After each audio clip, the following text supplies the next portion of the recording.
What do you make of what the Bears are doing with Justin Fields and how the Bears fans might be receiving the news that their first-round quarterback is the only one who might not be starting or having any role in week number 1 of the season? Well, I definitely think the Bears are ready for Justin Fields, and they're ready for his talents. I think he had a really good preseason. Obviously, it still is the preseason. It's a different speed and different energy in the regular season. But I can understand their frustration. They drafted him number 1. You want to see the guy play. He's excited them in the preseason, and they want to see that during week 1. Because, I mean, you've had a front row seat for that sort of pressure and frustration, even when you went to the Super Bowl. So that's part of the history of what's led up to this moment. That's kind of putting a lid on top of that boiling pot. That Andy Dalton could turn down the pressure on that boiling pot with his play, but I don't know. Is my simple, I guess, setup to your answer of whatever you think there. Well, I mean, Andy's experienced. He's been in the league for a long time. I mean, this is regular season. It's week 1. Everything counts now. Everyone's playing. Everyone's playing for, stats. They're playing for bonuses. I mean, it's the real deal now. And, I can understand why they would want to put Andy in first, give Andy an opportunity to go out there and kind of see what that offensive line is going to do, see what their receivers are going to do before they just throw Justin out there to the Wolves. So I can see it from both perspectives, but I definitely understand why the fans want to see him out there immediately. And you also had a front row seat to another fan base that's scarred, one that includes me with a quarterback. Wow. I can't believe I'm putting my eggs in yet another new rookie quarterback basket, but here we are with the Jets and Zach Wilson. Do you have any thoughts on that and what you've seen out of him and what you think of the Jets going back to this well one more time, Thomas? Yeah, I mean, I think the kid is talented. He's got a strong arm. He seems to have great instincts. But, like I said, it is the preseason. And I think Justin Fields made a comment about, the game was, I don't know if he said it was slower or what he said about the preseason, but when you get into regular season, the energy picks up. And then when you go from the regular season to mid-season, it picks up. Then from mid-season to the end of the season where you're fighting for a playoff spot, it picks up. And now it's the playoffs. And each game it picks up more and more until you get to the Super Bowl. So I think with these kids, they're super talented, but it's a little bit different for rookies on, day 1 of the regular season. So I'm looking forward to seeing how they do. I mean, it's very unpredictable. We've seen kids that come in with a lot of talent that all of a sudden just explode on, day 1. And then we've seen guys like me, for example. I was a 7th overall pick, and my first game in New York, I had 12 carries for 16 yards.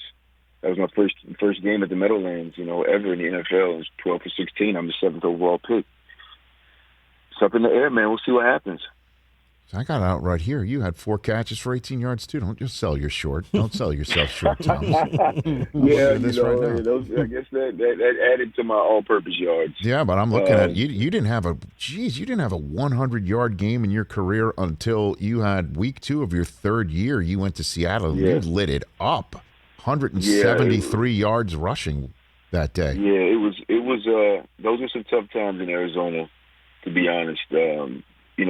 Which really, forced me to have to, decide what I wanted my career to be. Am I going to go out as, a first round, draft pick that didn't pan out, or am I going to, have some sort of legacy in this league? So I wouldn't change anything. It was definitely tough times, but, I wouldn't change anything.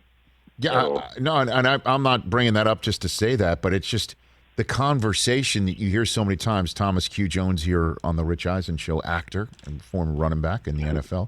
That you're, it's a lottery how you get drafted and where you go and the luck that you have and a coach that you get and a system that you get and a coach and a front office that you get that's going to actually keep something in place and have a plan for you and put it into place. And, that's why you take a look at quarterbacks and where they get drafted and who they get and what a problem is. I mean, Sam Darnold is now in year 4 for him, or year 5 now for him, where he's now in a new spot. He's in year 4, and he doesn't even know how good he can be. I mean, Stafford in year, 12, 13, he doesn't even know.